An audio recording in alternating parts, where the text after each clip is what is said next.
Good morning student. हम आपकी हिंदी की भारत की खोज बुक से चैप्टर नंबर 3 सिंधु घाटी सभ्यता चैप्टर रीड कर रहे थे। आज हम टॉपिक पढ़ेंगे महावीर और बुद्ध वर्ण व्यवस्था के बारे में। आज हम जानेंगे जैन धर्म और बौद्ध धर्म दोनों वैदिक धर्म से कटकर अलग हुए और उसकी शाखाएं थी, पर उन्होंने वेदों को प्रमाण नहीं माना। तमाम और बातों में सबसे बुनियादी बात यह है कि आदि कारण के बारे में वे या तो मौन है या उसके अस्तित्व से इनकार करते हैं। जो ये दोनों थे ही, जैन धर्म और बौद्ध धर्म दोनों वैदिक धर्म से कटकर अलग हो गए थे।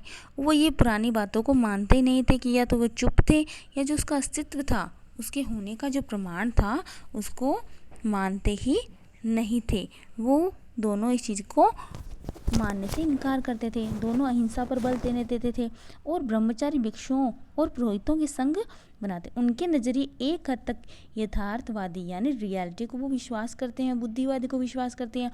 जैन धर्म का एक बुनियादी सिद्धांत यह है कि सत्य हमारे दृष्टिकोण की सापेक्षता में होता है। इसमें जीवन और विचार में तपस्या के पहलू पर बल दिया गया। इसमें तपस्या को श्रेष्ठ माना गया है। जो जैन धर्म के संस्थापक थे महावीर और बुद्ध समकालीन थे और दोनों क्षत्रिय थे। बुद्ध की मृत्यु ईसा पूर्व 544 में 80 वर्ष की आयु में हुई थी और तभी बौद्ध संवत शुरू हुआ। इतिहासकारों ने बाद की तारीखें यानी ईसा पूर्व 487 दी।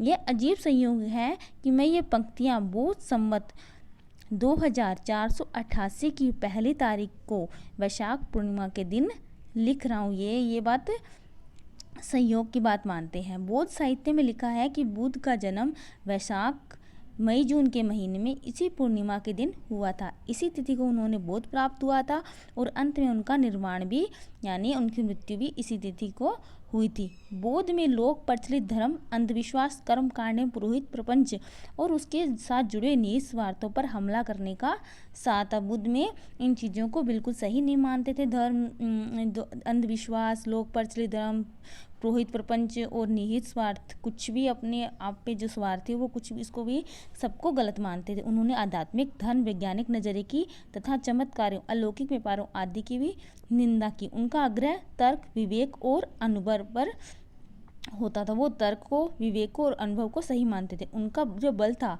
वो नैतिकता पर था। उनकी जो पद्धति थी कार्य करने की, मनोवैज्ञानिक विश्लेषण की थी।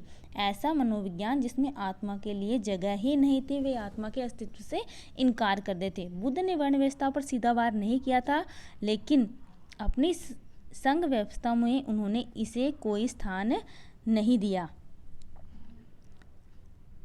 यह विचित्र और महत्वपूर्ण बात यह है कि भारतीय इतिहास के लंबे दौर में पुरोहित प्रपंच और वर्ण व्यवस्था की कठोरता के विरुद्ध बड़े लोगों ने बार बार चेतावनी दी, फिर भी धीरे धीरे वर्ण व्यवस्था का विकास और विस्तार हुआ। इसमें भारतीय जीवन के हर पहलू को अपने शिकंजे में जकड़ लिया है।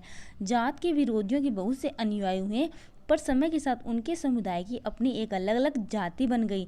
जैन धर्म जो मूल धर्म के विरोध में खड़ा हुआ था, जात के प्रति सहिष्णु था और खुद उसने अपने को उसके अनुरूप बना लिया था, इसलिए आज भी ये जिंदा है और जारी है, तो लगभग हिंदू धर्म की एक शाखा के रूप में। बौद्ध धर्म ने जाति व्यवस्था को स्वीकार नहीं किया था।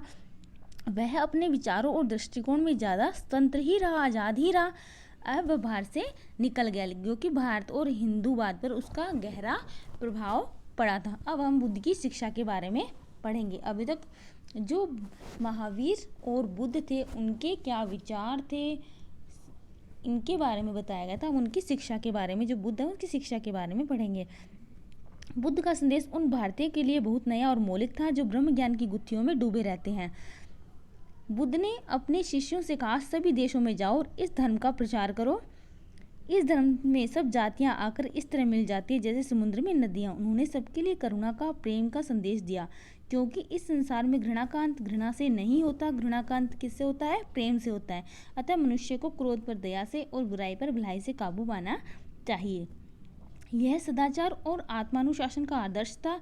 युद्ध में भले ही कोई 1000 आदमियों पर विजय पाले, पर जो अपने पर विजय पा लेता है, सच्चा विजेता वही होता है। मनुष्य की जाति जन्म से नहीं बल्कि केवल कर्म से तय होती है। ये बात बुद्ध ने कही थी। उनके ये विचार थे। उन्होंने उपदेश न किसी धर्म के समर्थन के आधार पर, न ही ईश्वर या परलोक का हवाला देकर किया। उन्होंने विवेक, तर्क और अनुभव का सहारा लिया और लोगों से कहा कि वे अपने मन के भीतर सत्य की खोज करें। सत्य की जानकारी का अभाव ही सब दुखों का कारण, यानी जिसको सत्य की जानकारी नहीं है वही हमेशा अपने जीवन में दुखी रहता है।